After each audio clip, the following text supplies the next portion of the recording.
Assalamualaikum dan salam sejahtera. Selamat datang ke channel Seram Bidah bersama aku Kai. Macam biasa, aku akan cerita pasal bola sepak tempatan match ke-5 kelayakan Piala Asia 2027. Nepal bertemu dengan Malaysia di Stadium Nasional Bukit Jalil. Nepal main ultra defensif. Letak 6 player dekat defense line, 3 player dekat second layer, 1 player forward. Sesekali Nepal counter attack, tak adalah berbahaya mana, tapi defense Malaysia yang hampir-hampir meletakkan Malaysia dalam situasi yang berbahaya. Benda boleh main senang, diorang nak main susah. So Nepal dah main parking bus, Malaysia agak struggle nak create chances. Player harapan untuk membelah defense Nepal pula terpaksa dikeluarkan pada minit ke-9.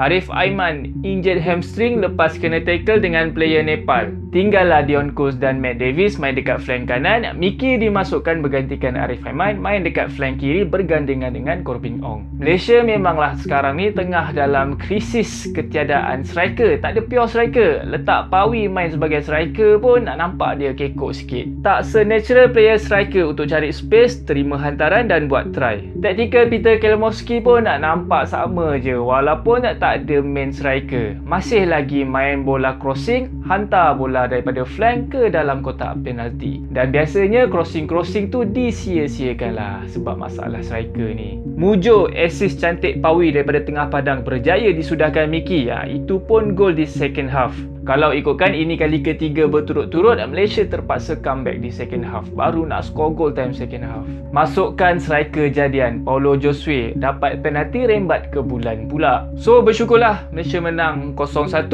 At least Malaysia collect 3 poin untuk terus leading grouping dengan 15 poin. Vietnam berjaya menewaskan Laos 0-2 berada di tempat kedua dengan 12 poin. Patutnya time ni kita dah happy dah celebrate dah. Sebabkan kalau ikutkan ilmu hisab aku ni, Malaysia dah 90% selangkah je untuk ke Piala Asia. Tapi disebabkan kes 7 player warisan tu, kita tak boleh nak celebrate lagi. Tunggu keputusan akhir daripada Markah Tribunal Sukan CAS dan apa keputusan AFC lepas tu. Last match kelayakan Piala Asia bertemu dengan Vietnam pada bulan Mac tahun depan. Kalau Malaysia menang, confirm Malaysia juara grouping dengan 18 poin. Vietnam berada di tempat kedua dengan 12 poin. Kalau keputusan seri, Malaysia masih lagi juara grouping dengan 16 poin. Vietnam di tempat kedua dengan 13 poin. Kalau Malaysia kalah, poin Malaysia kekal sama 15 poin.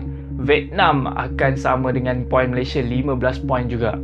Kat sinilah yang orang confuse sikit. Aku pun mula-mula ingat kalau poin sama, next akan kira goal different keseluruhan match dalam grouping ni. Kalau ikut goal different, Malaysia ada advantage. Lepas 5 match ni, Malaysia ada 14 goal different, Vietnam 6 goal difference. Tapi rupanya rules goal different keseluruhan match ni jatuh ke rules kelima. Rules pertama akan tengok point match head to head, dua tim yang sama point tu. Dalam kes ni first match Malaysia menang, second match kalau Vietnam menang, dua-dua tim ni akan sama point, 3 point. So akan pergi ke rules kedua pula. Perbezaan gol dalam match head to head antara dua tim tu. So first match Malaysia score 4-0. Second match Vietnam kena score at least 5 gol untuk ada 1 goal difference. Tapi kalau Vietnam score 4 gol juga dan Malaysia gagal menjaringkan sebarang gol, so goal difference samalah 0-0.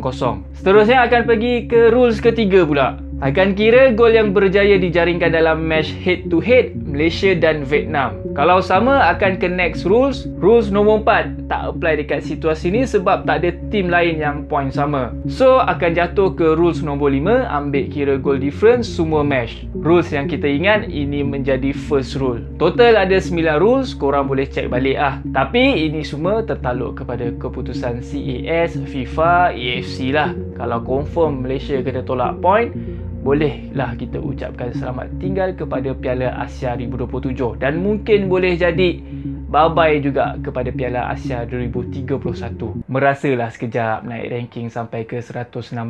Itu je untuk video kali ni. Kita jumpa lagi di next video. Assalamualaikum dan salam sejahtera. Bye-bye.